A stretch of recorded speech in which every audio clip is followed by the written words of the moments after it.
evening. I'm Roxana Marcoch, but this is not a formal introduction. I just want to make an announcement. Carol Kaino, who is an artist and a journalist, a writer and journalist. She is a little bit late, but she's going to come in at some point.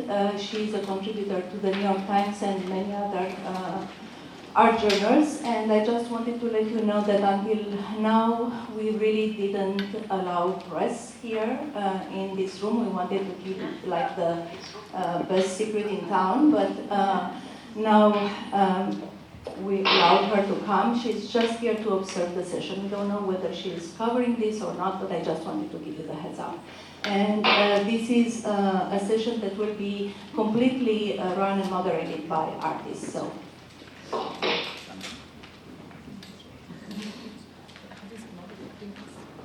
We thought we would start with Martha Rossler. Is that okay with you, Martha? Hi, Martha. Really? The boast begins?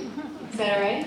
We didn't ask your permission. Is that okay? I guess so. Hello, everyone. I can't see myself, but I can see most of you.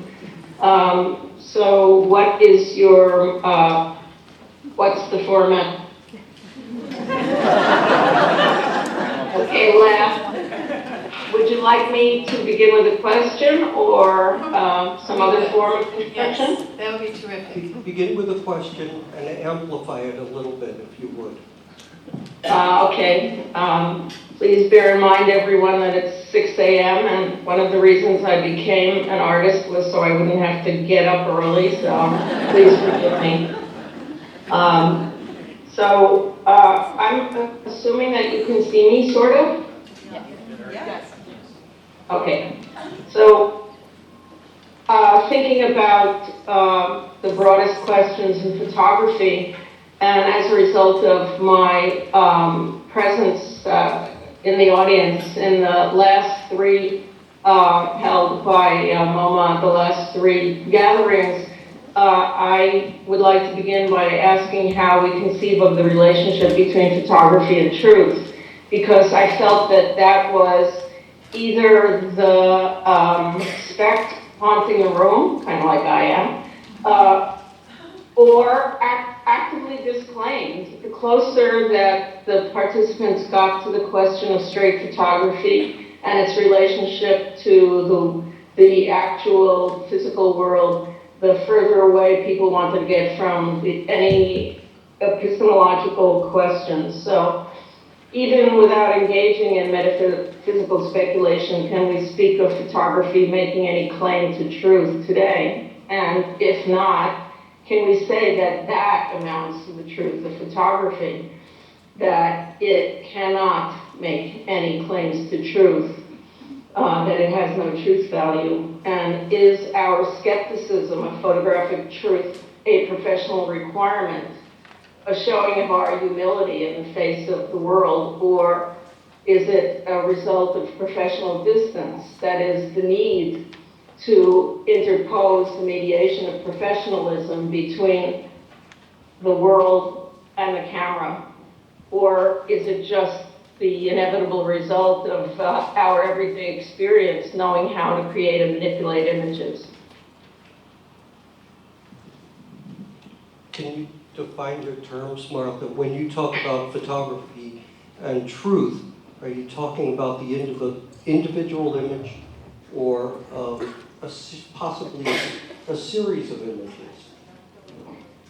That's a great question, because, of course, more and more in the world we live in which no single image really stands alone, and there's always a depth of images surrounding it, either temporally or spatially, and of course a world in which the moving image predominates.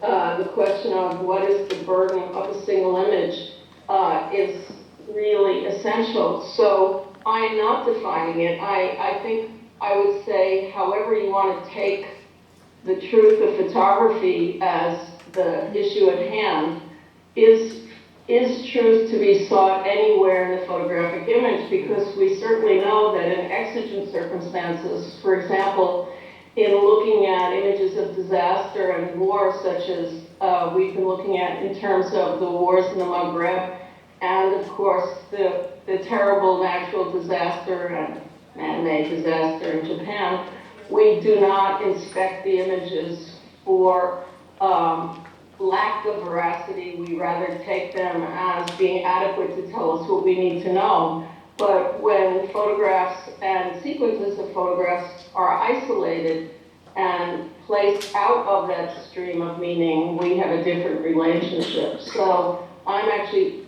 passing it back to you and to say, however you would like to see that question, is there a way for us to actually approach it in a meaningful manner?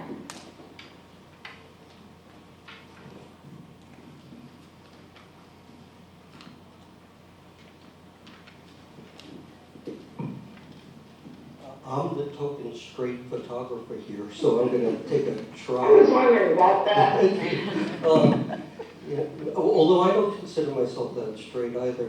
You know, over the years I've struggled with this issue, and I think that truth was something that historically photographers turned to when they tried to distinguish the medium from other mediums. And so there was a lot of talk about it in the 20s and 30s and 40s, and it was a way to exalt the photograph. I think that in the last 50 years, there have been other ways to exalt the photograph, and that truth doesn't need to be turned to quite as much.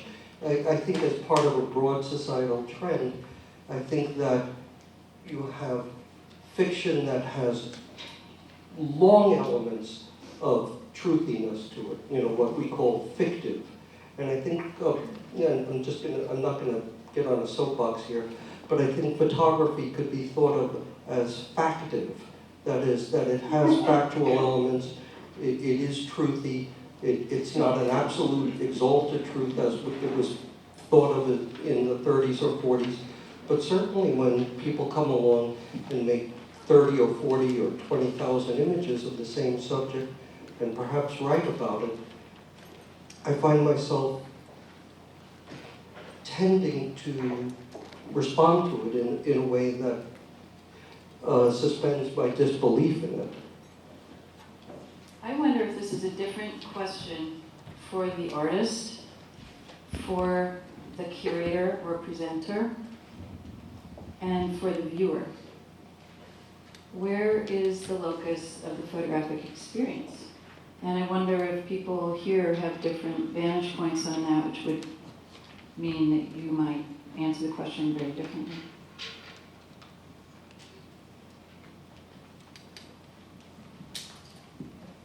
Well, it seems that since the question, where is the photograph, has no single answer in photography, because a photograph can be on a page, on the internet, framed on the wall.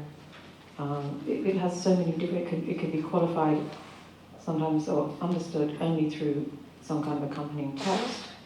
There's so many different ways in which the photograph can be used. It can be as big as this room, a photograph. It's so mutable that perhaps, Martha, this partly addresses your question of where is its relationship to truth. It's like truth itself. You cannot pin it down because, so in a sense, its lack of a single site goes some way towards answering your question, and that lack of the ability to pin photography down also lies. It also reflects its location as art or photography, and what does that mean? Sometimes when you're looking at an image, you think that the only reason you know it's one or the other is because you're in the art world or the photography world and not a general viewer, which goes back to the idea of the experience of the viewer and how that alters or frames your definition of what the photograph is as much as it defines what truth might be, which is of course impossible to define. I'm going just to talk from the point of the view of the viewer, not of the curator. But I wonder what was the analog for photography before the camera's invention. And usually the usual answer is the engraving or the drawing or the painting, something that sort of mimetically represented a certain reality. But I think that the most or more accurate answer might be a memory. And if memory stood for what the camera does now, that kind of effect, then we should think about truth in relationship to how we recollect things too. But Roxana, when you say memory, would you accept the writerly memory? No, I think it has more to do with before putting it down in any kind of linear archival form. It has perhaps more to do with memory or with an oral tradition of communication. Something that, that it's more pliable in a way.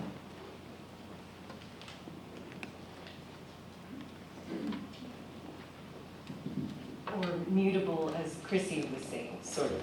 Like, I was thinking about it when you said you're the token straight photographer here, and how this continued categorization of different modes of image making seems to also tie into the conversation of truth and what is truth. And is it really important for us to continue to develop and extend these categories upon photography as it continues to expand and change with each context in which it's seen, in each space and place in which it's presented and iterated? And that seems to be something that we continue to return to in these discussions of these definitions of these different types of image capture and image making and even image presentation.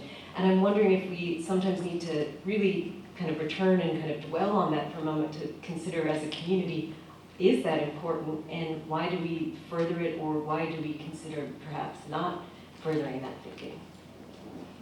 I think it's a marvelous question. I think that the term straight, or someone who directs or in some sort of way creates the photograph, is absolutely not useful and has contributed to this confusion about truth.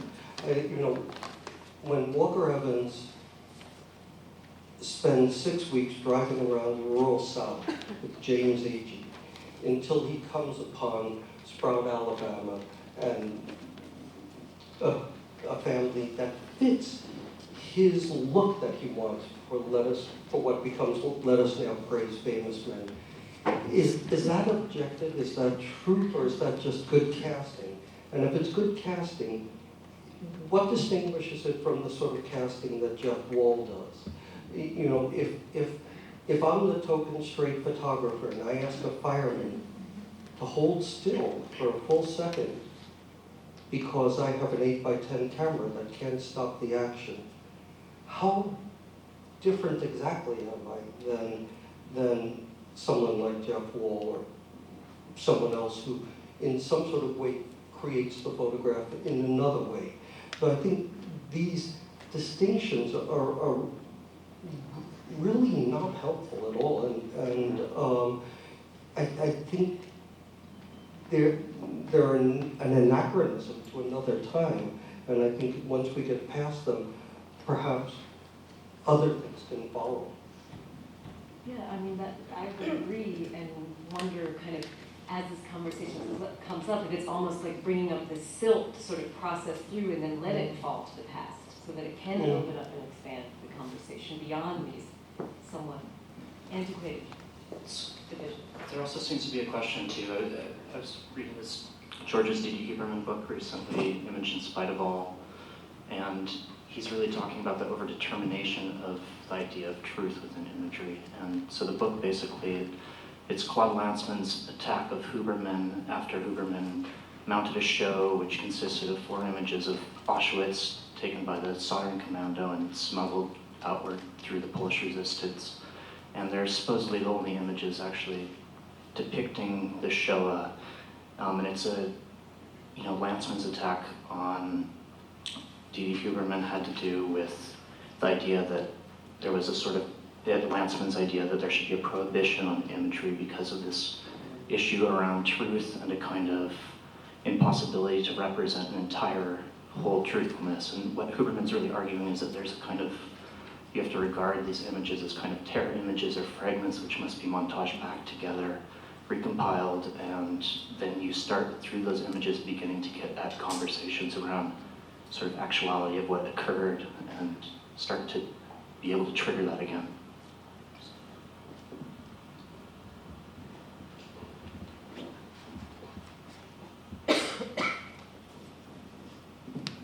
So let me Can I- toss, I'm sorry, I was just going to toss it back to you, Martha, and ask, Oh. is that why initially did you turn to the collage form and the multiple image? Was it out of some sense that your ideation could not be expressed otherwise? Was it in honor of historic collage or political collage? What was that initial impulse? Well, that's a good question. I'd like to step back to the category distinction for a minute. First of all, I'm not at all ready to throw these categories into the trash. I think to relate back to what you said before, there's a huge distinction between the kind of directorial images of Jeff Wall and someone with a slow camera asking a fireman to stop for a minute, even though both involve the directorial impulse and a move toward representation as opposed to immediacy. But it's to completely lump all these things together, I think, is to lose something very meaningful and rich about the way that humans create images and relate to the desire for narrativity.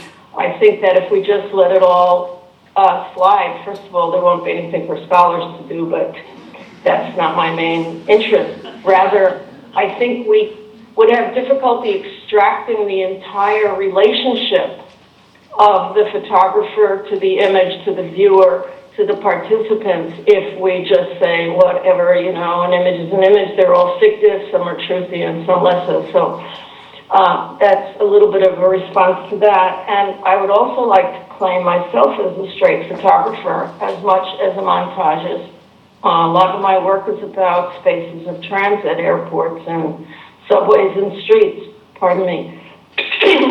And I turned to the montage specifically because I felt that the image of a scene could not convey the relationship between the viewers and the notion of the documentary image of war, that I needed to show a way to bring the viewer, the us, the here, together with images of the them, the now, the there. So that on the one hand, now we're talking about images of war that initially I made during Vietnam for people who are not aware of my work from the 60s and 70s of montage. It was a way to create a collision in which a different truth emerges. And here I would go back to that question of, in relationship to the Shoah, again, something about atrocity, which is that these are fragments. And I would hope you would forgive me to invoke Alain Badiou, who says that art does not, and here I'm paraphrasing wildly so much, tell the truth as provide a series of fragments through which truth emerges.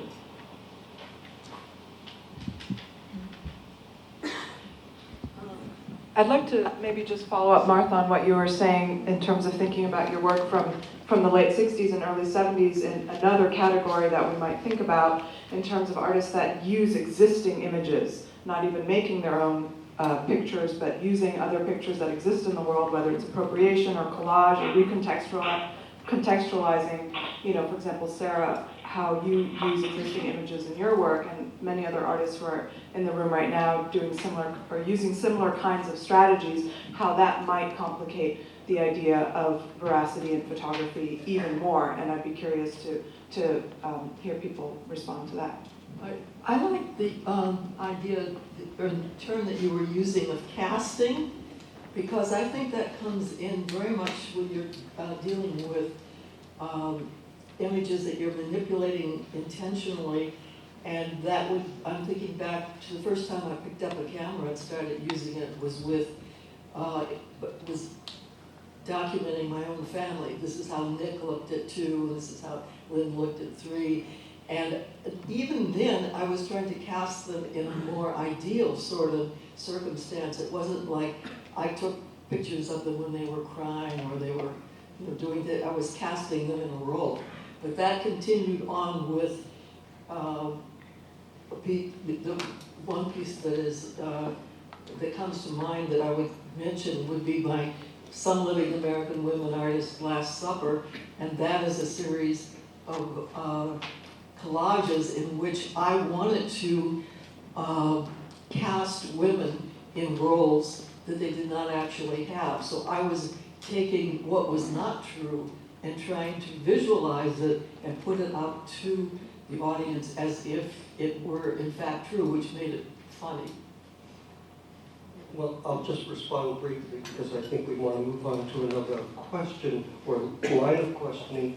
But I concur. I think the moment you put a frame to the world, in some sense, you're staging. There are an infinite number of moments in a day. There are an infinite number of frames that could be made. And if I include this but not this, I am staging in the broadest sense of the word. I'm creating a narrative that I choose to create. And I know that I can do it in many different ways, and I am guilty of it.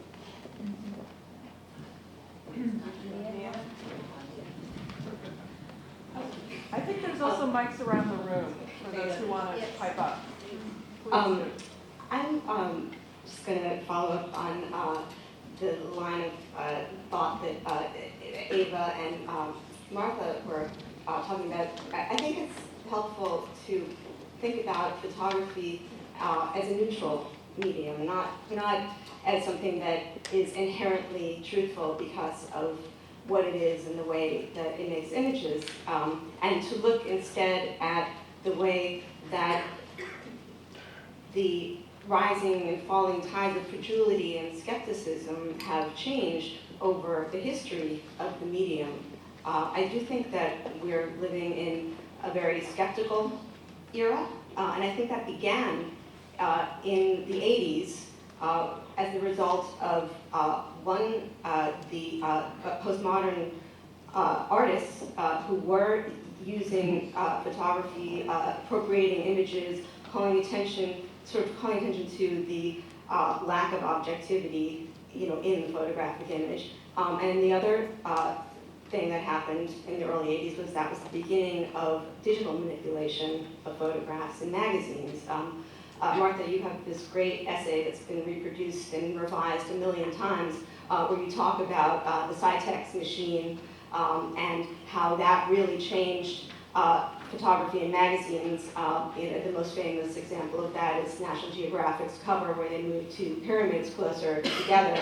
And I think that that really sort of began, those two things together initiated our current age of skepticism. Before that, I think it was an era of that was more towards the side of credulity because of the dominance of straight photography, or what we think, what was called straight photography, which I think by now we all know is not straight, but has a certain set of allowable manipulations that don't count as manipulation. And before that, it was a skeptical time. And before that, at the very beginning, was the greatest credulity of all when, Talbot and Daguerre looked at these images and like, oh my God, this is the hand of nature. This is, the most absolutely true image that has no human intervention at all. Although they, of course, knew it did, but there was this, they needed to believe in it, and we believe in photography, I think, in general, because we need to, or at other times we need to less. And So anyway, that's my take on it.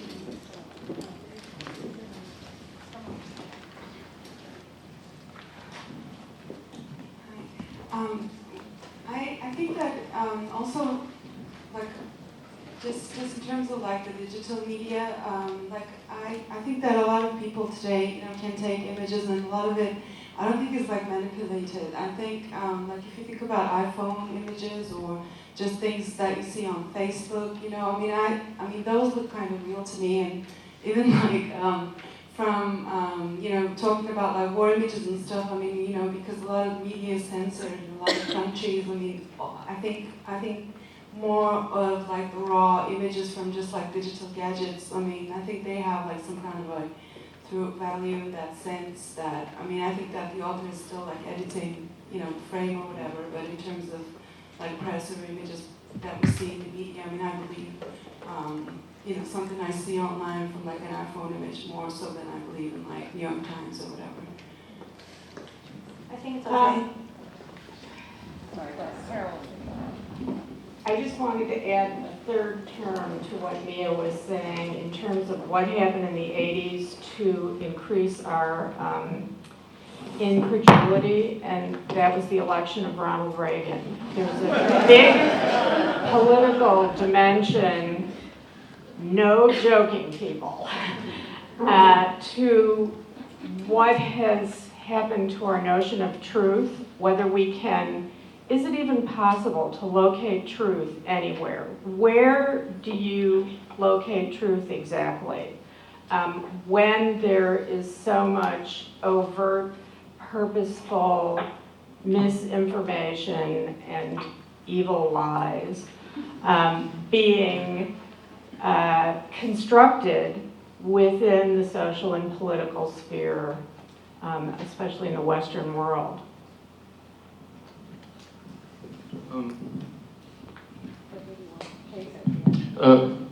Perhaps dovetailing with that, and Martha, I'm not so sure the prohibition of a metaphysical distinction can hold operative in the question that involves truth. We won't be able at all to get rid of metaphysical and epistemological. We'll keep coming back.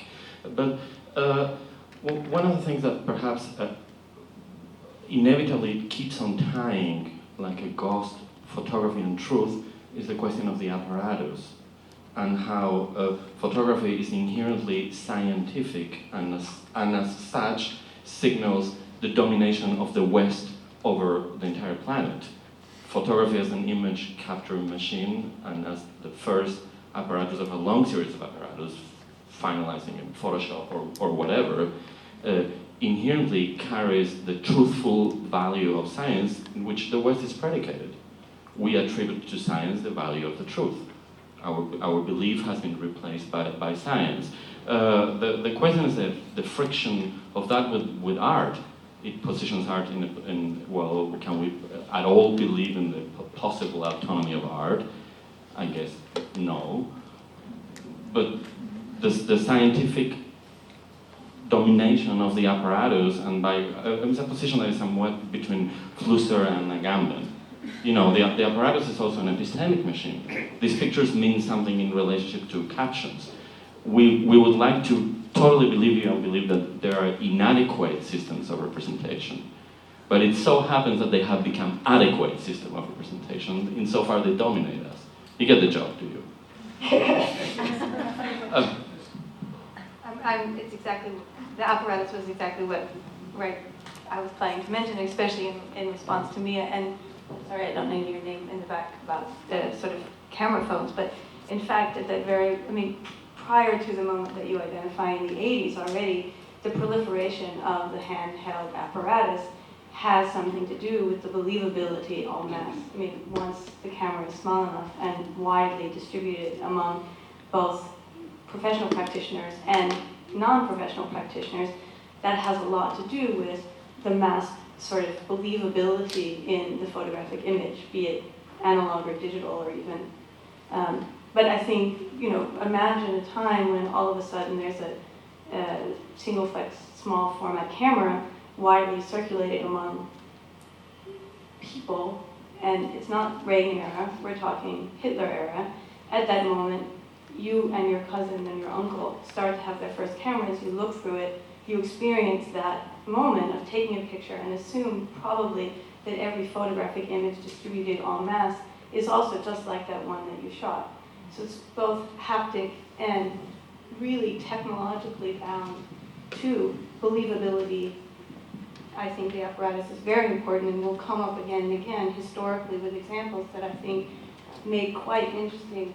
Roxana's proposition, in fact, that memory is a much more, maybe even, it's more challenging way to think about it, because talking about concrete things like machines and many other even material examples, I think Roxana and Ava too also bring this question of believability to, I think, more maybe ways that it could be interesting to go. Just in terms of thinking of the whole thing cyclically, I think what an iPhone means to a certain generation and what a Leica meant to a previous generation, the Brownie meant the same thing to a generation before that. And so I think that, and for each of those, there is a component of memory and truth that are very closely intertwined.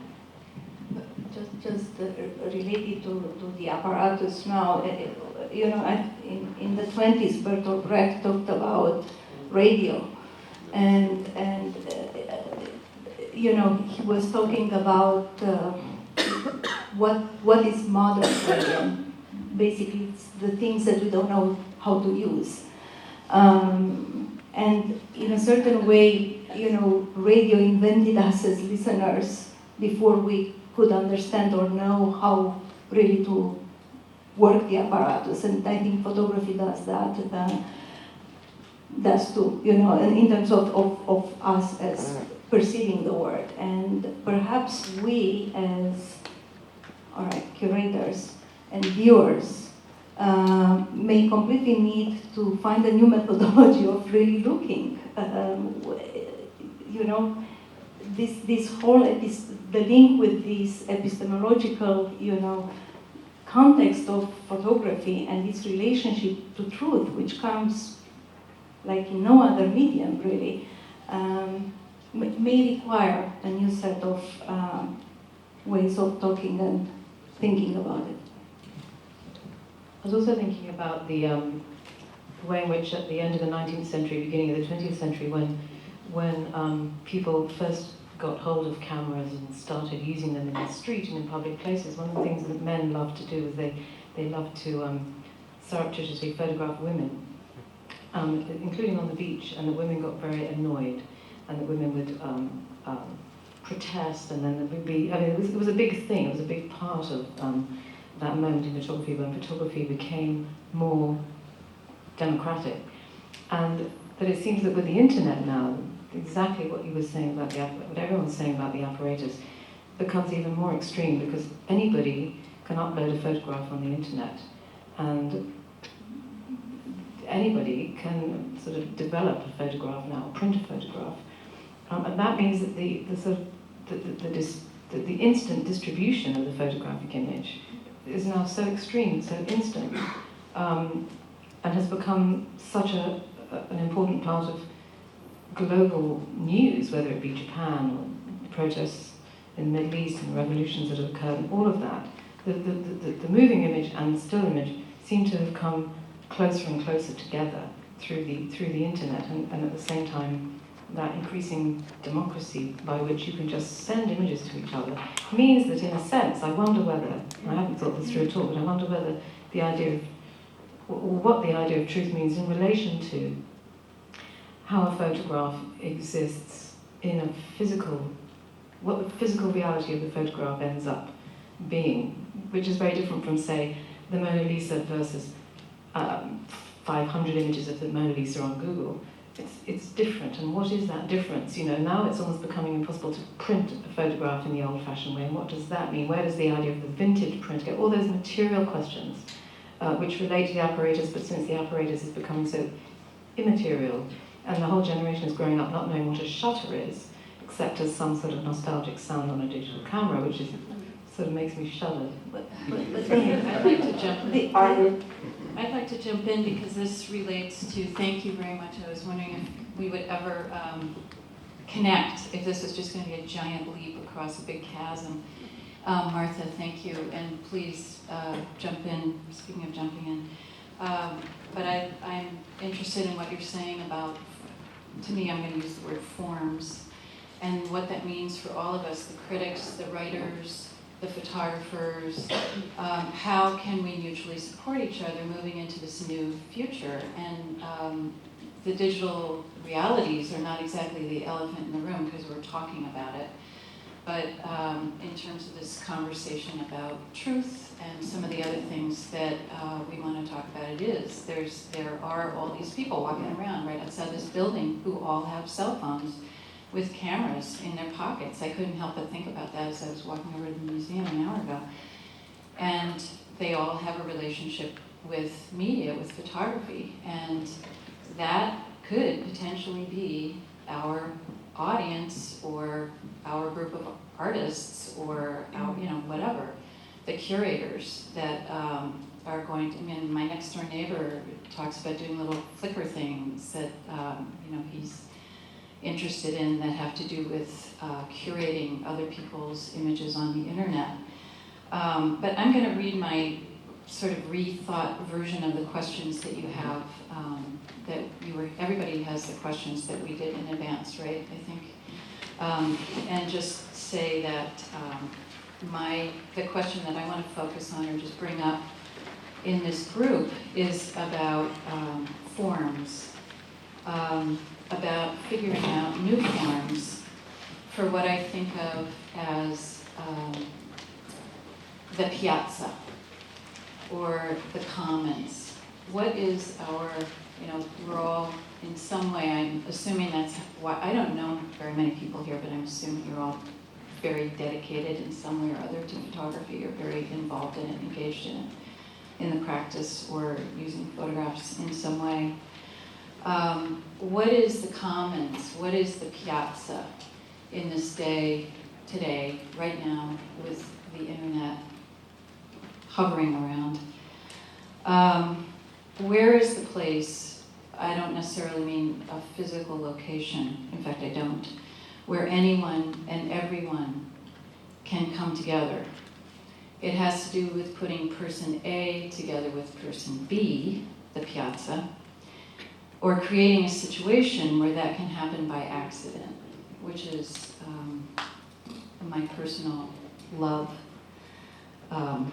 bias, prejudice. It has to do with collaboration. How can artists get work out to people who could benefit from experiencing it? How can we work with curators? How can we artists work with curators? And how can photographic institutions keep up with new art that needs new forms? You were just referring to that with the radio. That's exactly, I think about this all the time. Some of the things that I want to do don't have, there's no form yet for it.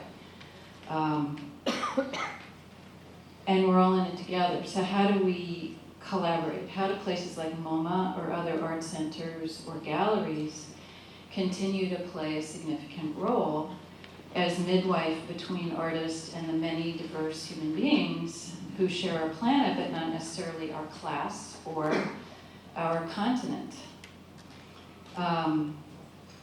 Will galleries with beautiful tungsten-lit walls serve one audience as a separate piazza or outside of the commons, so to speak, while internet-based art or art that isn't based on a photographic print, I'm thinking, the object, not necessarily print, but the object be sent to the internet-based work be sent to a broader audience versus photographic prints being relegated to a smaller audience or a different audience or an audience of connoisseurs.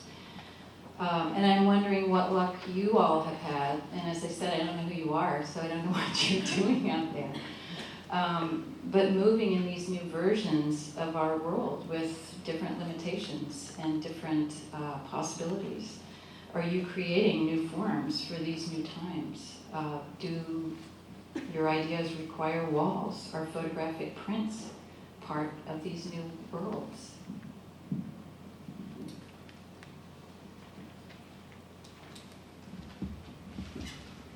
I think what you say actually describes the situation at the end of the 19th century too. And I think what you say probably describes the 20s and then the 40s and then the 60s, almost in double decades in the 80s. And I think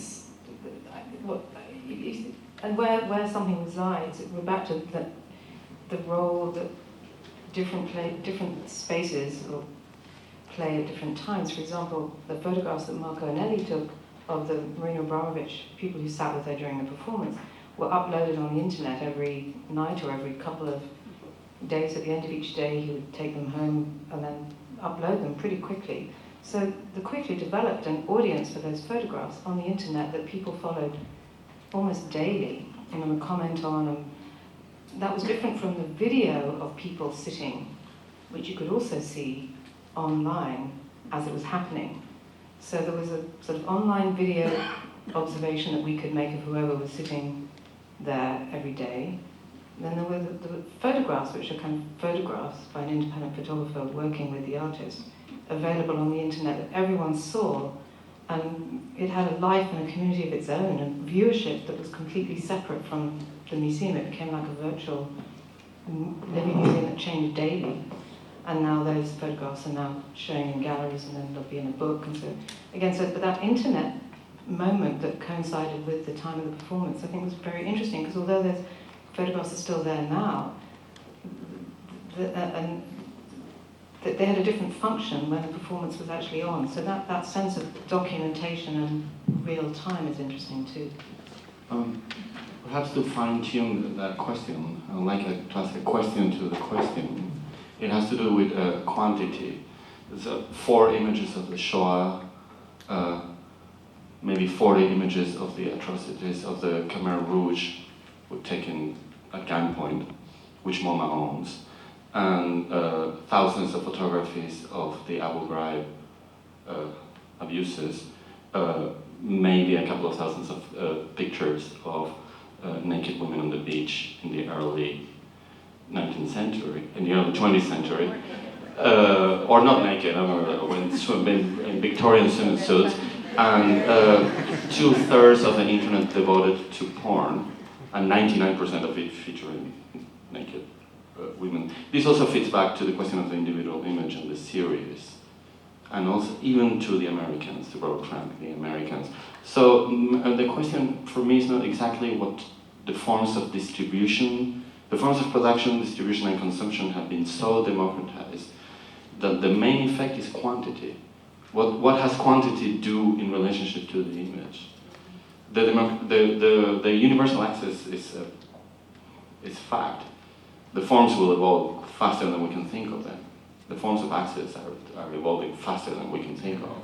But what does the quantity do to the image? What does the proliferation do to the image? That would be my question to the form. What does it do to a form?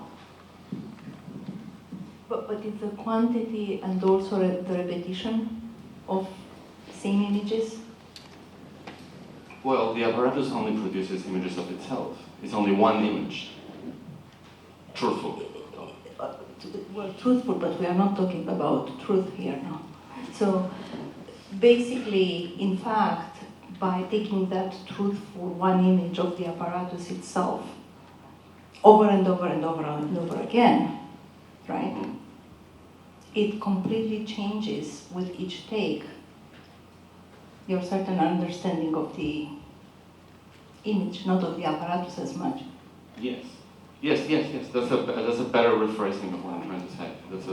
Yeah, thank you, that's better. That's what I was trying to say. It took me too long. One of the things that came to mind when you were asking your questions about new forms, I don't necessarily know if it's a new form, but I think a form that really deserves more engagement and is already being engaged by all of the things that you guys have been talking about is the archive. And I think that the form of the archive operates in all of these different kinds of systems of viewing and distribution and putting together dissimilar A and B in a sort of a piazza. So, and I think that there's definitely my peers I see contributing to exploring this.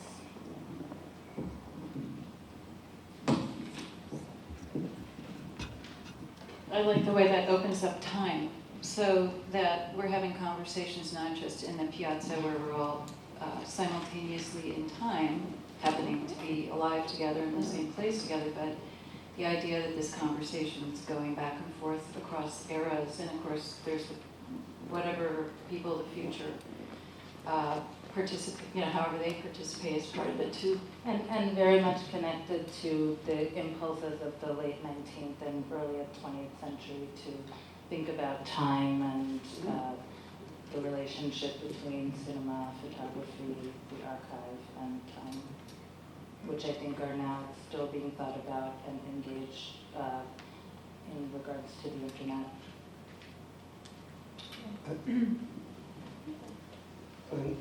I think that this conversation about quantity of images and even the apparatus ignores the artist's practice.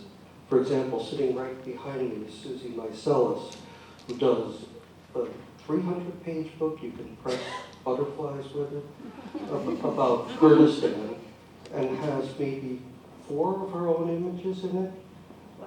12. And yet,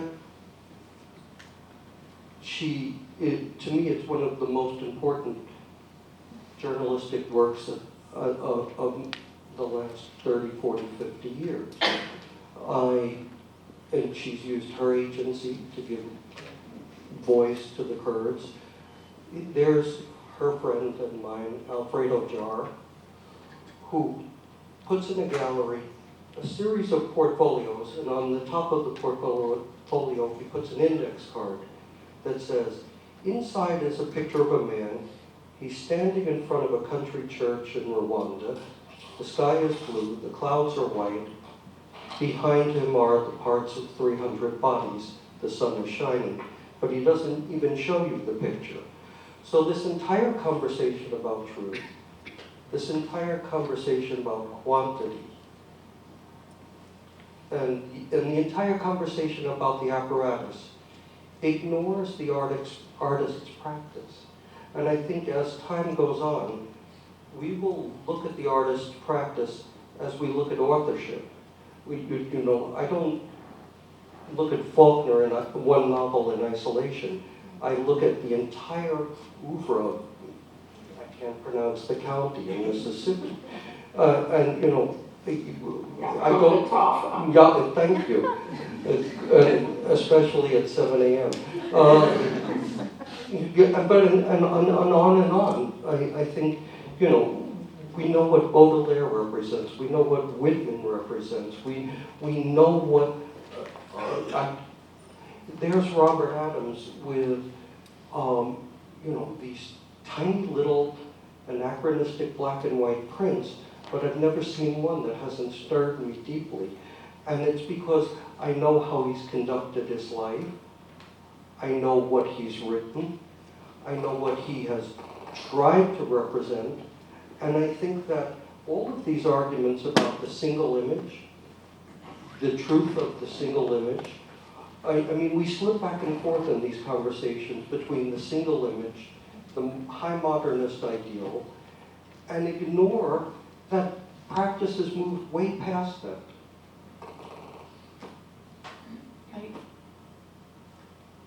I think I'm going to piggyback on what you're saying, in that I keep thinking of the photographer as performer, or the performative qualities of the photographer, as well as the apparatus, and thinking of the photographer who is also engaging in the photographer's practice, who the photographer kind of goes in between the photograph itself and then the sculptural or the written or the performative, and how that seems to be sort of like a very kind of present day moment where you're looking not only at the photographer's practice, well, you're totally looking at the photographer's practice as a whole body of of photographic practices. So even if it's not a straightforward image per se, it's a photographer or photographers who are engaged in image making, but in other image making ways, if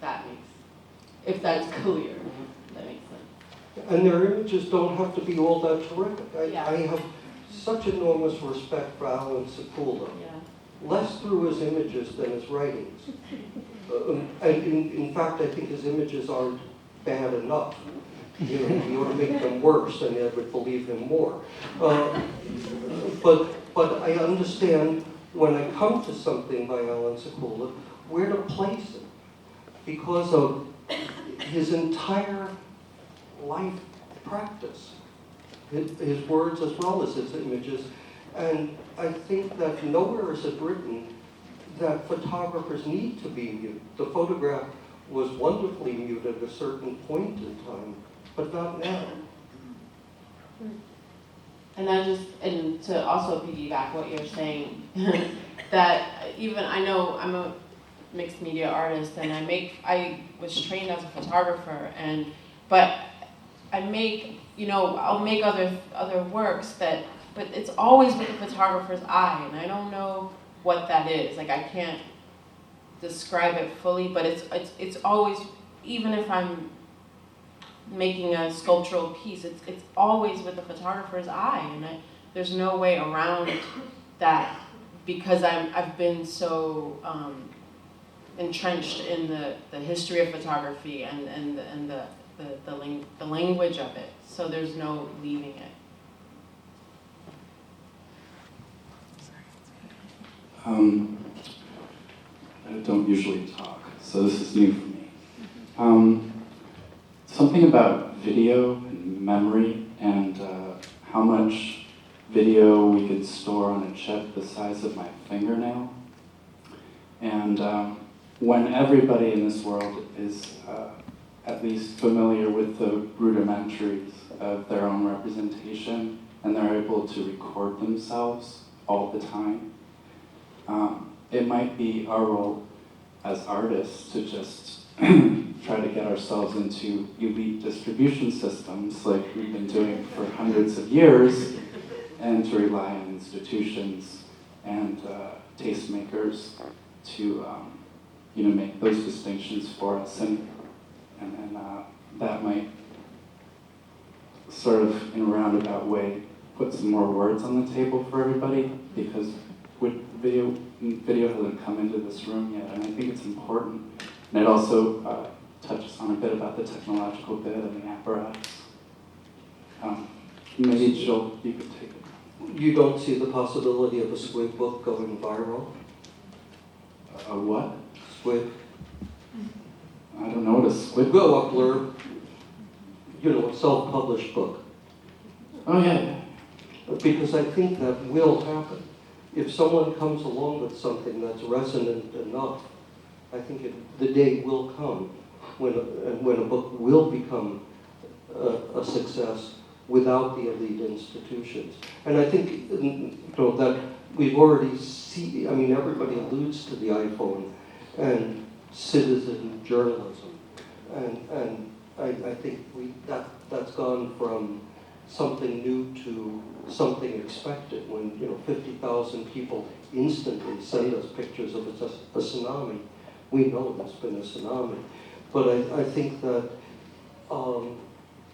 the internet is a great democratizing force. I think Jeff Wall has already laid the ground by letting us think that images illuminated from behind are good, and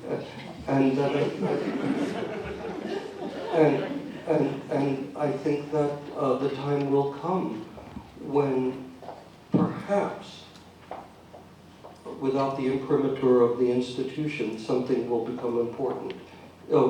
It'd be nice if simultaneously the institution added its blessing, but I think I don't know if it will happen, but I can envision the possibility. And I think this also spoke to what you were bringing up about new forms, when all of us can record ourselves all the time. and resolution is high enough that this, then there might be a notion of a still image, because the commercial world right now, you're shooting with these red cameras and you just pick a story up about a video you shot, Beyonce, and there you go.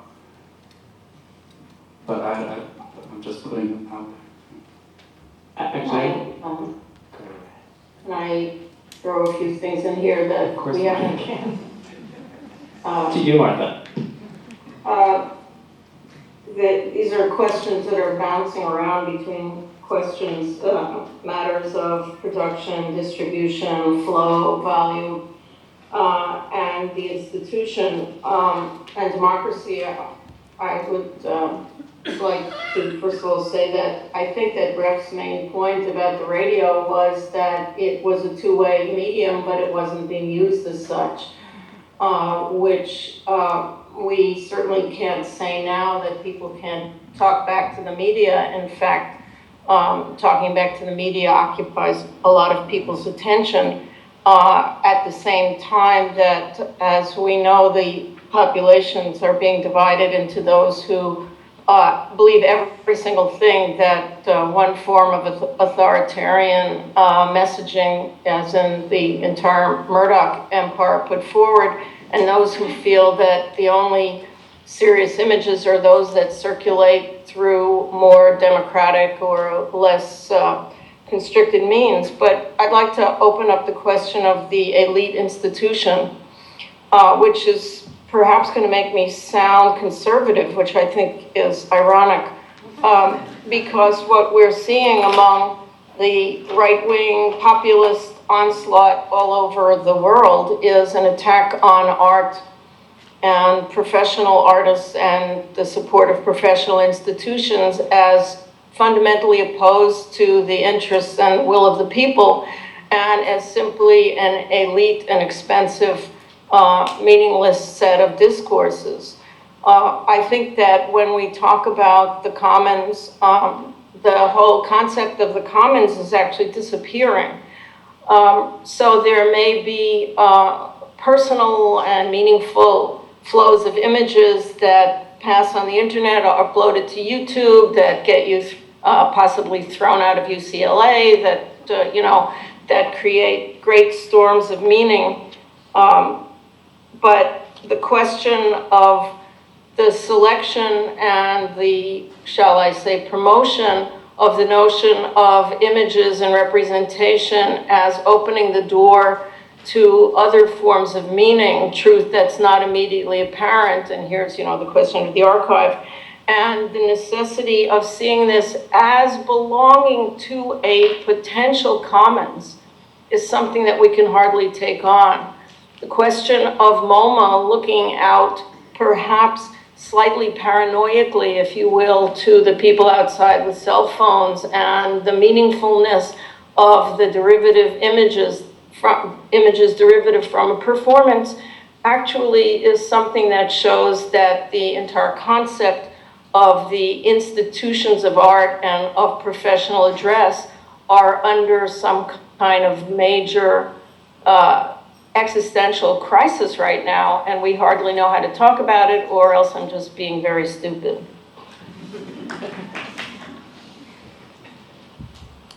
I think there's something about control and how much artists and institutions, MoMA does a really good job of controlling the image. I think of the Marina images that were on the internet. Well, you were then able to take that image and kind of curate your own show of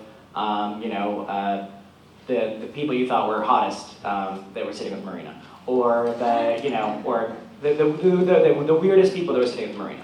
So at MoMA, if those images are shown, you can't, if you start writing on the wall, this is the hottest person that sat with Marina, someone stops you from doing that. And so I wonder, if we as curators, artists, people in this world, are we really willing to give up some of that control in having this sort of dialogue? I mean, I think it's something interesting that you're bringing up in this show that a lot of us were this summer at PS1, Greater New York. I decided about 80% of the show had appropriated images in it. And And then I loved that there was, no photography allowed everywhere. So we were allowed to take these images and make them our art, but how dare you take them, and then put them on your blog. So I think this is an interesting thing. Are we willing to, give up this control? My question was more directed at the entire address of the political establishments to the notion of art as something worth teaching to our children and supporting as public institutions. So I don't mean to jump back in with that, but I did wonder if there were any thoughts about this problem of the professional artist being designated as some kind of elitist. Yes, very much so. I feel that that's, maybe I didn't say it clearly, but at the base of what I was trying to talk about with the piazza. How do we all come together and support artists, given that the realities of our world are different. And just going back to the earlier part of the conversation, I think truth should have a plural, have the S at the end of it too. But the realities of our world right now have changed. What are the ways, I thank you for the example about the Abramovich show, but what are the ways that we can both encourage a broader audience, and you brought up the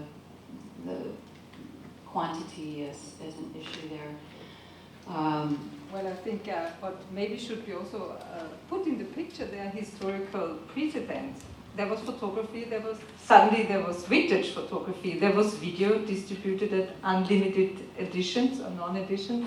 Suddenly there were editions, so that's a way how media, who originally had an emancipatory impulse beyond the museum, beyond an institution, suddenly, partly by the institution, but also partly by the artists, I think, wanted to be inside. Also, they wanted to create, not mentioning something outside, but something else, actually. And I was wondering about how the artists are dealing with these sort of, opportunities, let's call it like that, having digital media, putting it up in a meaningful way, not just, kind of being infiltrated by the market again. I was wondering if there are any ideas about that. I'm sorry, one thing I was going to respond to in terms of expanding a wider audience is I think, we have to be aware of our history, our post-colonialist history within photography. And I think by expanding narratives of different artists, having access to tell your narrative within photography is one way to generate a different audience or a wider audience. So I think that needs to be considered as well. Is this a good segue point for you to ask? Actually, I want to change the tides a little bit of the conversation and actually speak to the sacred in photography. So this question about the sacred, what is too sacred for photography to touch?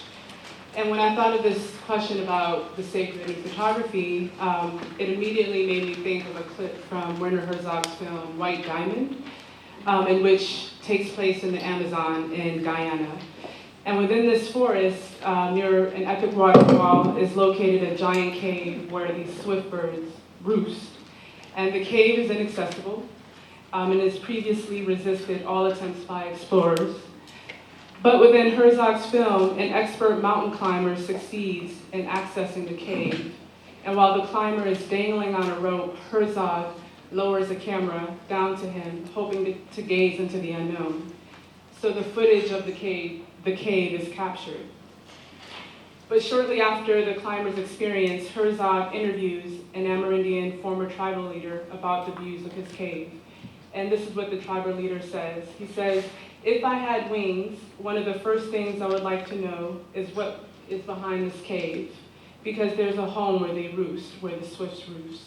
And nobody knows what's behind, what lies there, what story, what is really behind there. And if I had wings, one of my first dreams is to go behind there and see.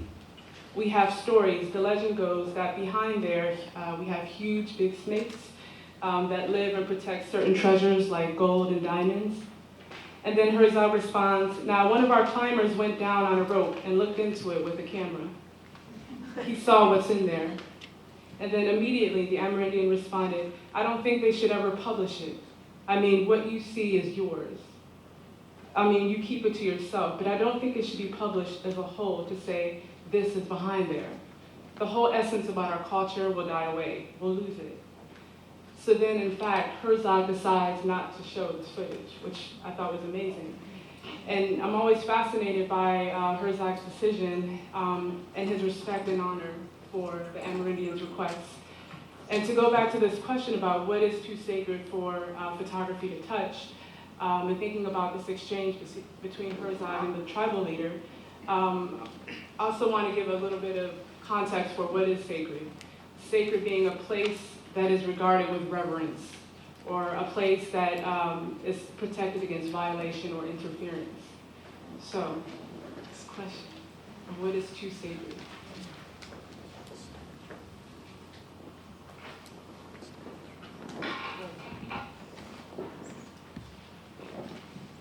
I'll start, because I also like that when you phrased that question, if in the context of this forum, you were also talking about Seiichi Furuya's pictures of his wife. And I've always been struck by those pictures and how, not only what it means to have taken them, but then what it means to print them and to sell them and to circulate them. And I think it touches on a lot of things that we've been talking about tonight. So like with Herzog, it's one thing to take a picture, but then what is it that you do with it, and what does that mean about your view of the sacredness of what you've taken? So I'd like to, because I'm sure everyone in this room, but particularly the artists, take pictures of things that, or either with their own camera or from the world around them, that they then decide not to use for whatever reason, and why might that be?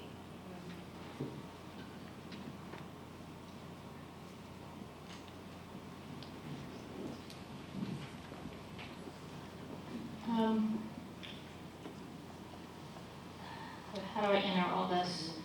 I think one of the issues that you're getting at is sacred to whom. I'm currently involved in photographs of war. One of the most interesting components of it are the different national laws, and they vary tremendously nation to nation, about photographing the dead in war. In some countries it is totally forbidden for a journalist to photograph not the enemy dead, but the dead of the army to which they are attached. In the United States you can photograph them, but you can't publish them until the family gives you permission, which of course takes out the news value. So I think that we have to keep this component of sacred to whom, and then it's a matter of our respect to different opinions. It's a matter, Herzog decided that this different opinion was one he would respect. We don't know what his opinion was. I want to bring that back to the idea of the institution. And I've been in institutions long enough to watch them change. I was recently introduced by a docent as having been at the museum forever. But I'm now, the parents of the young people that work for me are younger than I am. And what is fascinating to me is that we can be standing and looking at the same picture and we don't see the same thing at all. They read different books, they've seen different movies, they listen to different music. One of the things that hasn't come up here is personal experience. What you bring, especially going back to memory. If you have memories about what you're looking at, you have a different experience with that picture, two people standing. I'll give you an example in this very museum when Bill Eggleston's show was up. I grew up in the South. I grew up not far from the areas that Bill was photographing. I'm looking at those cotton fields and I'm looking at all those Clorox bottles and the red dirt. And I'm getting all nostalgic, and the woman next to me goes, "Oh, that's so exotic." What was exotic to her was home to me. And so I think we have to be careful about, going back to what Martha said, them and us, pictures have this wonderful life, and the great ones continue to evolve and have meaning to subsequent generations. Many of them don't have meaning to subsequent generations. There are pictures that I love that the young people that work for me go, and maybe the next generation will return to those pictures. We don't know. I think what curators do is we salt the mind. We just put stuff in there for future generations to pull out and to look at and to find meaning if there is meaning for them in their generation. But I think you have to be careful about truth to whom, value to whom, meaning to whom. And it's going to vary so much on what somebody's bringing to it.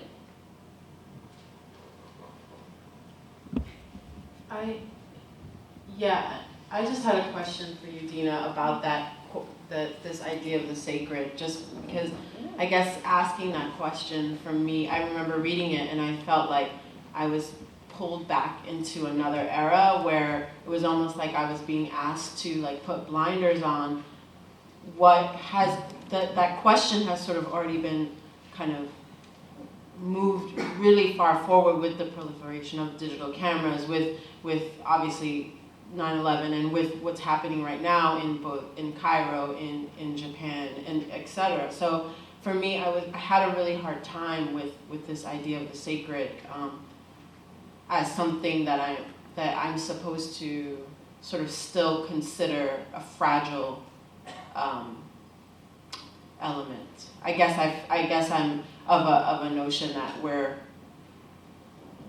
sort of far past the question, but you know what I'm saying, not in a disrespectful way. Yeah. I think how I would respond to that is to say photography has always been connected with conquest, or you think you can own something through the picture, but then there's some things that you can't touch, there's some things you can't own, there's some things you need to give reverence to. And why should we be too far from that? What are is there any principles in how we operate as individual artists? For example, I remember I did a shoot of a woman giving birth, and in the actual photograph of the birth scene, you could see the umbilical cord, you could also see her genitalia, and I showed the family the portrait, and the husband said, "I want you to crop that part out." So in that sense, I felt like, that is sacred to him. I need to honor and respect that. So in a sense, I'm asking, in this world where we want to own everything and, take pictures of everything, where can we slow down for a minute and say, maybe I shouldn't photograph that, or do I really understand the meaning of what is actually before me before, I take this photo or whatever. But I think in the case of Herzog, I kind of agree with you that maybe it had to do more with iconoclasm. Yeah, and idolatry, and with myth making of a different kind. But even to go back to this idea of truth, if Herzog was to film the cave or take a picture of it, that's not the cave. That's the picture of the cave. The cave is by far more significant than, what the picture or the film of it is. And in some ways, maybe he's giving reverence to this greater idea of what the cave is besides just the documentation of it. And I think we often get confused about, or disillusioned between what the picture is and actually what it's of, or beyond the photo. I'd hate to see photographers censoring themselves and not photographing what feels sacred. And yet, a number of people have talked about then the use of the image, including the Herzog example, and that seems to have a different ethical set of questions attached to it. Perhaps also there's a question of how something exists over time. For example, when I'm bringing a work into the collection, I'm always thinking 300 years ahead, and I'm always trying to imagine how people looking at it who have absolutely no understanding of what we consider completely normal, because it will change so dramatically over the next 300 years that we can't possibly, of course, predict how everything will feel and will be experienced in 300 years' time, but we must absolutely not assume that it will be intelligible to people as it is to us now. So I think your point is an extremely important one, because one's always been, in that sense, predictable, trying to go across time. I'm always thinking 1,000 years back and about 300 ahead, which is about as far as I could get. But also in terms of sacredness, when you go to the Egyptian Museum in Cairo and you see those mummies, the bodies, inside the mummies there, wrapped up with their shriveled bodies just available for us to see, I felt so kind of both privileged and also it was almost sacrilegious. But somehow, because there's so many millennia have passed since that moment, it's okay. Whereas if those bodies were from war, from something that occurred 10 years ago, it would be impossible. And so perhaps it's the same as with biography, where Ted Hughes doesn't want his letters. Perhaps it's a similar thing with photography, that certain photographs could be looked at in 100 years' time in a way that they can't be looked at now, because it's too connected to people living, which is perhaps different from what you're describing, which is a collective mythology which the photograph threatened. I wouldn't be so hung up in Herzog's respect. Perhaps we could think that the Indian chief has been instrumentalized for Herzog's glory, as much as he did not display his sacred place. He's displaying the respect of this guy for the sacred place for self-aggrandizement. Refusal for the image, as in the case of Alfredo Jar, who has made a very, very specific practice of how the image should be refused, goes back to authorship and instrumentalization at faster than the internet, I might say, faster than the internet. So that should be problematized a little bit. I wouldn't be so hung up on Werner himself.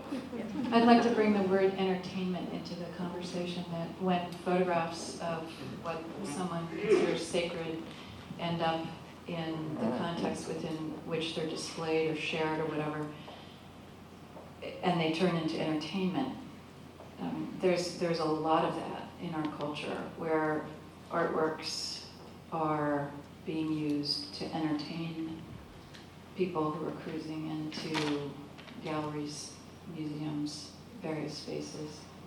I also wanted to bring up the idea of what is sacred in photography and the print, because you mentioned it, and we're in a museum that is taking every effort to preserve photographic prints. And what is that a sacred object in photography, in a way of thinking of looking backwards 1,000 years, looking forward 300 years? We're hoping those prints are still existing. Is that also a sacred experience to view a print in person, in an exhibition space, or lying on a table in front of you? And what does the personal experience bring to that experience of looking at the tangible object, versus in this world that we're talking about, this proliferation of images in all different forms? I just think there is, for me, it's something that's very important. It's something I spend a lot of time working on, the printing of the image. And I hope that translates in the reading of the image, and I hope it translates in the experience of the image. And I just wanted to put it out there for us to consider and discuss, because I think it's something that's quite rich, that was touched on but kind of got a little lost in the mix.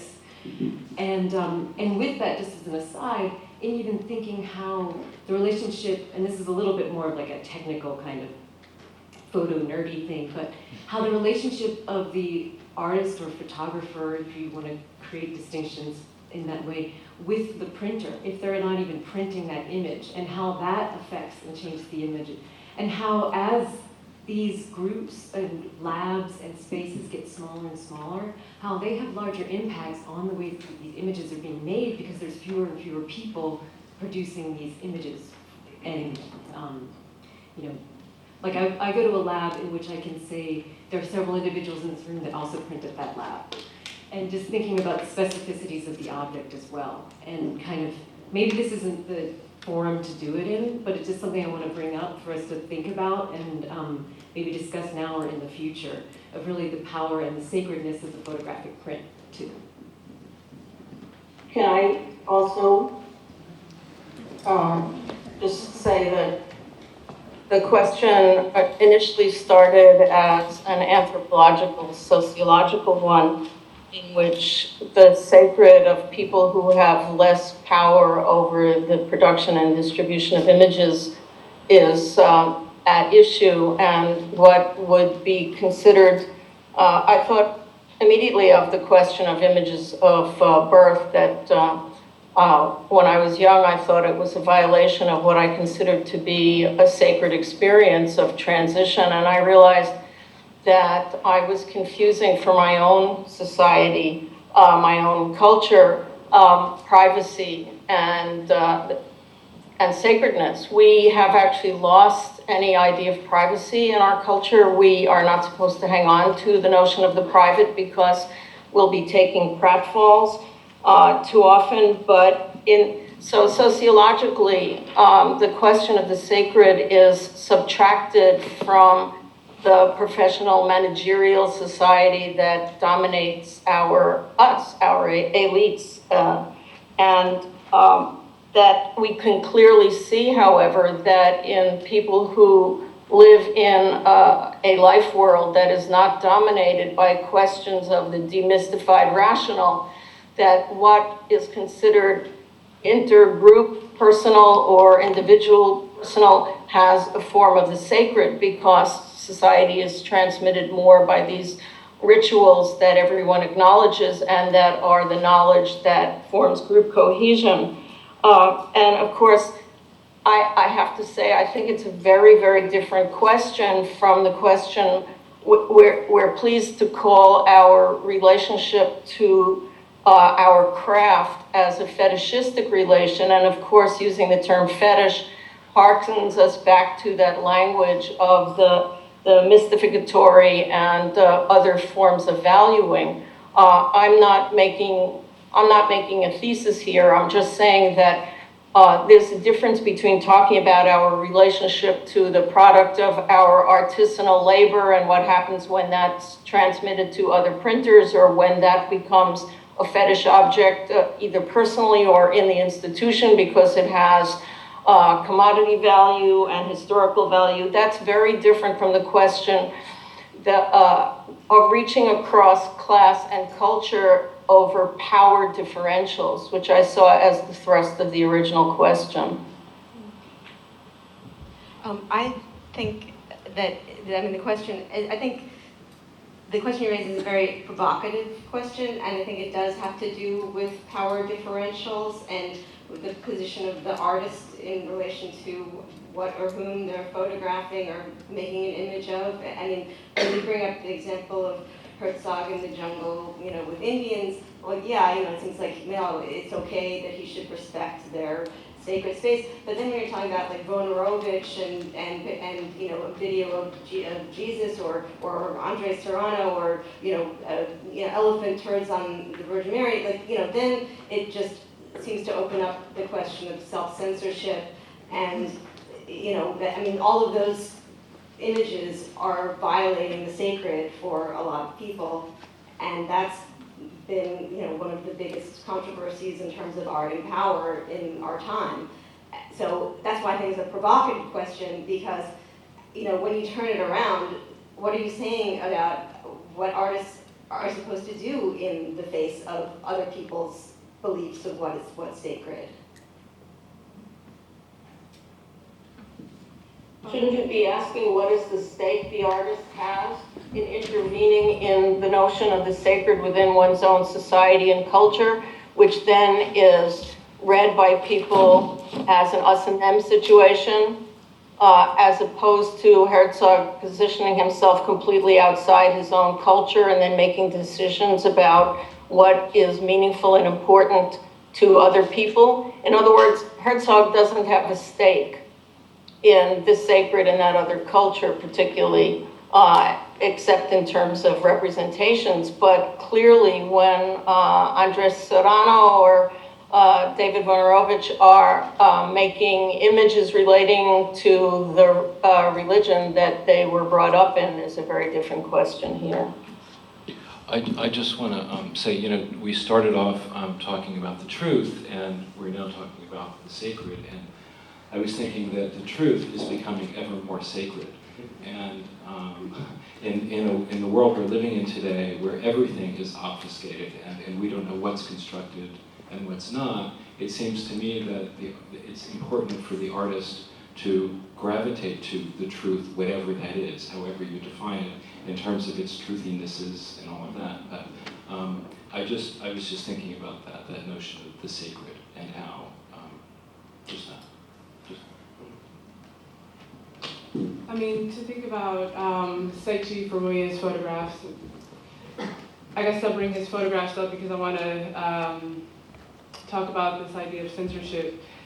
You know, when he took the pictures of Christine right after she jumped from the window, you know, that was one of his first instincts, to capture his wife from the window, you know, before he went down to check to see if she was okay.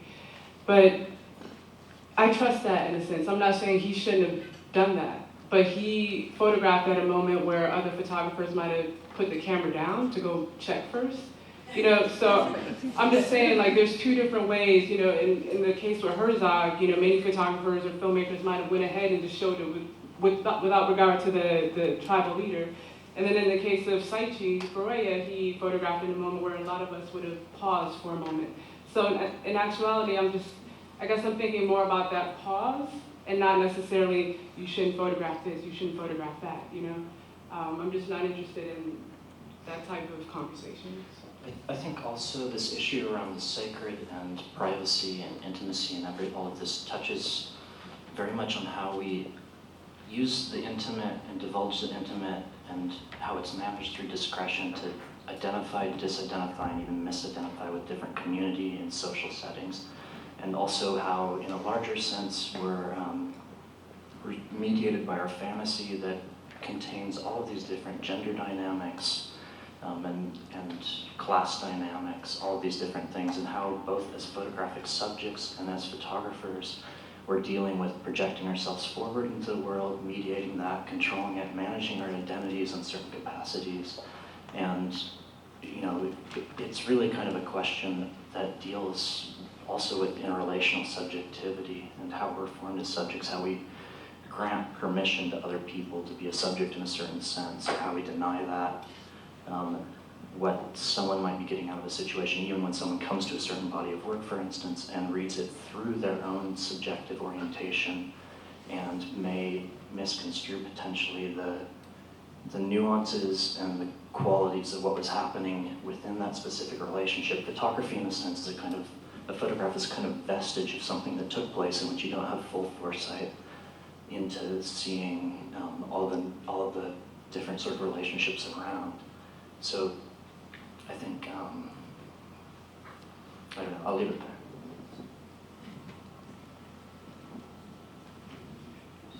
there. Shall we move? Is this a good? We're trying to be a little democratic with the questions. Look.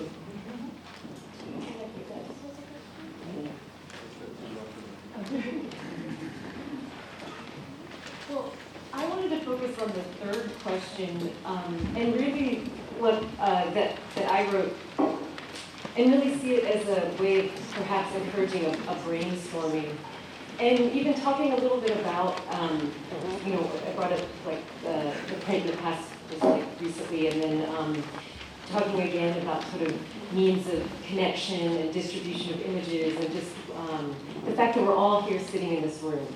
And I think there's a real power to the fact that we're sitting here in person, gathering. I think it's an incredibly generous act on behalf of the museum to create a time and space for which to have these conversations. And I really feel it's a privilege as an artist and someone who's, like, you know, deeply involved and interested in the medium to participate and to listen and to learn from these. And some people might not feel this is a good, it might feel that it is most successful as a kind of enclosed, intimate, informal conversation amongst a group of different individuals just in this room. But I really think it has a great opportunity to be expanded and to interact and with larger audiences, whether that's individuals in other institutions, internationally, or locally, whether it's also bringing the public in to this conversation and seeing how we're sort of addressing these different concerns and ideas, and how we're thinking a lot about the capturing, creating, viewing of images. Because the public is so informed and influenced by images, and they are, as I sort of spoke in my other two questions, this universal sort of atmosphere in which they live, I am excited about the idea of how this could be conveyed on a larger model. And really, what would that form take? I guess the first question would be, is this group interested in that? Two, what kind of forms would that take? And in my question, I sort of posed some quick sort of jotting down ideas. And I'd really love it to be kind of like a round table of suggestions and or comments on that idea of sort of, how do you take this conversation, translate it either in a distillation in the public programming, perhaps here, or in other institutions who are participating? Could it be something like, I brought a thing from Charlotte Moorman's Avant-Garde Festival of the 1970s, and as just sort of like an idea and a motivation. Could it be something like a photo festival that's occurring throughout different institutions in the city that is exploring photography on many different levels? Literally having like workshops where artists are showing darkroom techniques for this generation that doesn't know what a shutter is. And or for people that are interested in the fact that photography originated with light and chemistry and exposure, and sometimes still is created as an object. Could it be also exploring, as we talk about commercial media and the internet, why don't we have practitioners here from those areas? Why don't we engage with, say, Stefano Conchi from W Magazine and Condé Nast, and the fact that fashion photographs are being proliferated, or have a conversation with Pascal Dangan, the sort of premier photography retoucher that's used by many different arms of the media. Photojournalists like Damon Winter, who I believe is an exceptional photographer who's often presented on the cover of the New York Times. But I'd just like to think about just different ways that perhaps this conversation can be expanded, bring other practitioners in the medium into it, and or the public. And kind of keeping with the idea of Charlotte Moorman, something that is really sort of critically rigorous and but also really fun and active and democratic, as we're talking about, and something that's going to activate and inspire and engage. And then the two other points of sort of reference or kind of precedent that I wanted to bring up is also things to kind of discuss this is, Los Angeles is about to stage this Pacific Standard Time, major multi-institution art center event with over 60 organizations participating. Could it be something even like that? Could it be something as large and expansive as that in New York? Is that of interest? And then, also I was looking at the New Museum as hub, as sort of attempting this new form of interactivity and sense of collaboration amongst institutions. Could this take a form like that too? Or could it be that we are doing almost as we're doing right now with Martha, Skyping, where there are participants outside of this room coming in via Skype, and we're going out to them too. And it's expanded to not just one individual, multiple individuals. And we're using the internet or the computer as a means to expand this dialogue as well. Didn't Charlotte Moorman play the violin in Saran Wrap? I think she played it many different I keep proposing naked curators, but nobody listens to me. Well, this one she was staging it at Shea Stadium, and previous events that occurred at Grand Central Station and things. So it's also sort of, does it remain based in the institutions, but also break out to maybe other forms? No, I'm teasing you, and I don't mean to be disruptive. I think it's a really great question, but I don't want to throw a monkey wrench in it, but I just want to remind that somebody once asked Duchamp, how many people do you think are seriously interested in modern art? And he said, oh, about 20 in New York and 2 or 3 in New Jersey. So, you know, in some ways, I mean, I think it's very interesting to think about. It staggers me how, you know, how much effort we all pour into our work. And there are 7 billion people on this planet, and they're interested in other things. And maybe that's always been the role of the artist. You know, and I think that, you know, Spangler had this notion that it was the difficult time, the inhospitable environment that makes for great art. In the 80s and 90s, we got used to this expansive notion of art. Perhaps the difficult time that institutions are going through and artists are going through will lead to great art. But that said, I think you're right. I think it behooves the institution and all of us to kind of be concurrent with media that are touching people's lives. And I don't know precisely how, but I do support the basic notion. Well, thank you. I guess one other point I wanted to bring up, that when I do an artist talk at a school, or I work with, I worked recently with the Whitney Youth Insights program, which is a wonderful program, and it's primarily high school students that I was working with. I learned so much from the experience, and I learned so much from this, and I feel like when education really works, it's a reciprocal, wonderful experience where both you and the student are learning from each other. And I feel like perhaps if we began to expand this circle, we may learn even more and more for those coming into the conversation. Well, I mean, before this forum, I got on Google and I looked you up. And there you are, talking to Eva. And I thought it was great. It really, you know, the interesting thing about a video like that is that an exhibition goes up and it comes down. And the work gets bought and it of necessity gets put away. But that interview will stick around. And I thought you were very articulate, and I thought it served as, you know, a tool for really bringing your ideas to a much wider audience. So again, not to put a damper on your question, but one has to admit of the possibility that things are already happening in that direction.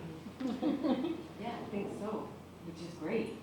I guess my question was kind of like, How can we do yeah, more? how do we do it more? Is it important to do it more, too?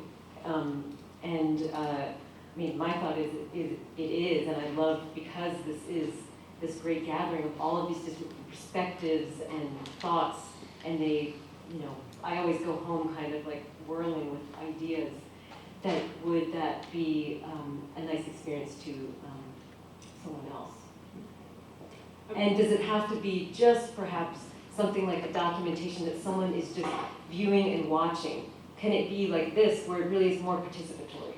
That's what I'm interested in, is like, how can we have it be more participatory so that it's not just sort of viewing the archive of images or the video of the conversation? I think there are more discussions happening. I think it's a great idea to do it more, but it doesn't necessarily have to be within the institution setting. You know, actually there are a number of artists who are having, at this moment, these discussion groups.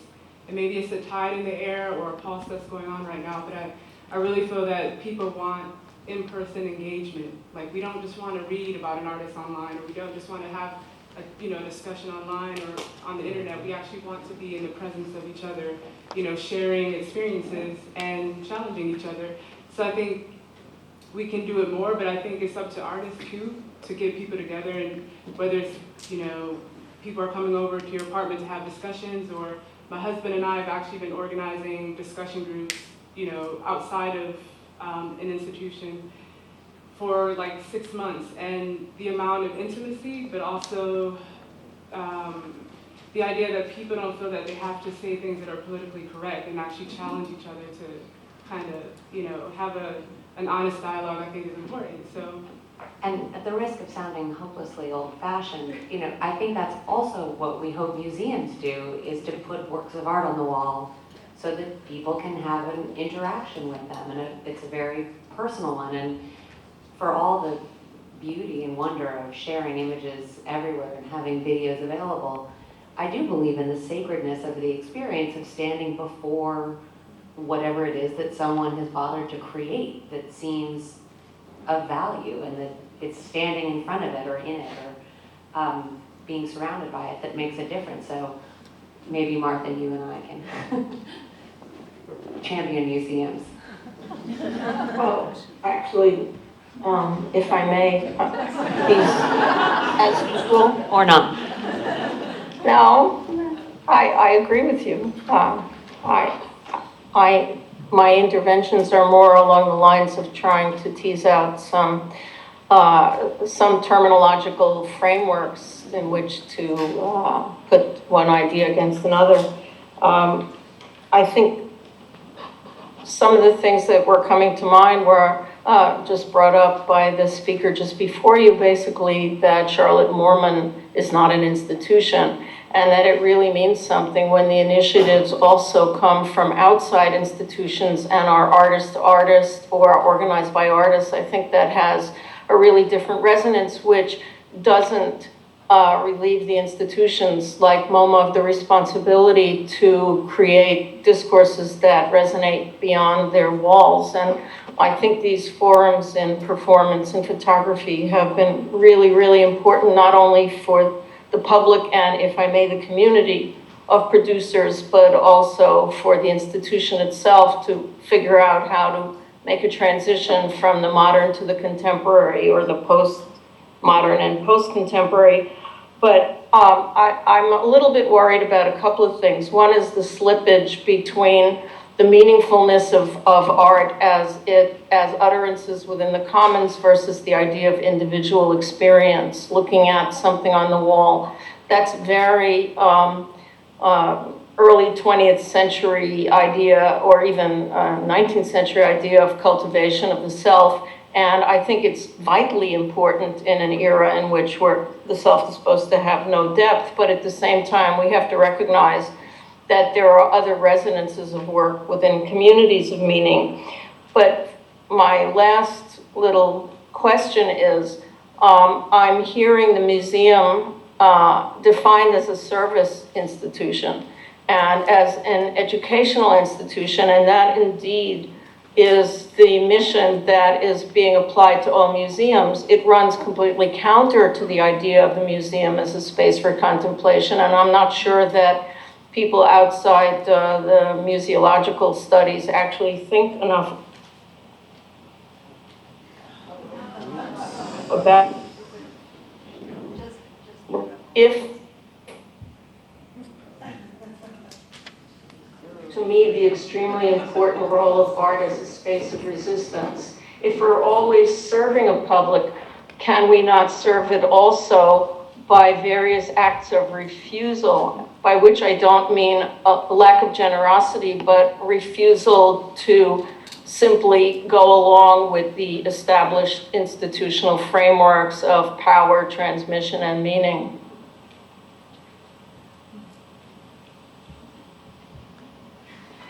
Uh-oh. Silence. What about I really like that there are people from different, if we're to use the word institution again, different institutions meeting here, and the inter-institutional, intergenerational, all these different inters and connection points between all these different things occurring. I love it that there are verbal people and non-verbal. I think of myself as on the other side of that, the non-verbal. Yeah, and just translating that to an experience of someone who comes to this institution. Or comes to your artwork or your show, but here. I guess I just feel like, I feel like all of us that are producing work and engaged in work and talking about work, that's sort of like what we're doing, and it's like we're having to fill so many roles. It's like Dina and her husband are having, talks, and it's an amazing thing. It's like they're doing that, then we're volunteering, we're educating. It's like we're really filling so many roles. I don't even know how any of us have time to make artwork because we're so focused on the educational process that we can't even engage with the sacred of actually making work on a regular basis. I think if you bring in the public, you need to be prepared to answer the question, what kind of camera do you use? Over and over. That's, in a way, that's kind of it would change the level of discourse, because that's the point, that's what people want to know. That's what they want to know, what kind of camera you use. I don't think we need to fear that. All right. We have 2 minutes left. Can I ask you, Joel, to jump back in again since it seems like you're being very polite over there. Einstein once said that genius is 10% intellect, 10% hard work, and 80% learning to keep your mouth shut. I'm going to be a genius right now and not ask a question, but maybe I'll take my 2 minutes and just say that regardless of the truth value of the image, I think, and I'm just getting on my own little soapbox, for me, the most important criterion when I look at any art these days, any medium, is whether the artist has a great urgency about their statement. It seems to me to be the thing most sorely lacking in the art world and in the student world that I see. I think that the marketplace has hurt art practice, not just photography practice.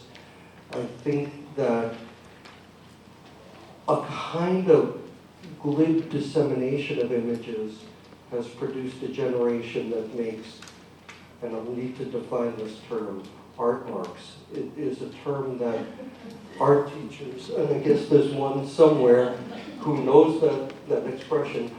Art mark was an expression that art teachers used to use to describe a work of art that looked like art. It had all the appearances of art, but it lacked the soul of the artwork. And I see a lot of art marks these days, and I see less art. So this is a plea for urgency on the part of the artist, and a plea for, I guess a panelist gratitude for an institution that takes artists seriously and listens to their voices, as opposed to other models and previous models even at this institution that was a little bit Olympian. So thank you. It's a beautiful note to end on. Actually, we have to conclude. It's now 8 o'clock, but we can feel free to carry the conversation outside the doors. I'd just like to add on behalf of the Department of Photography to thank our artists for coming up with these really challenging, interesting questions.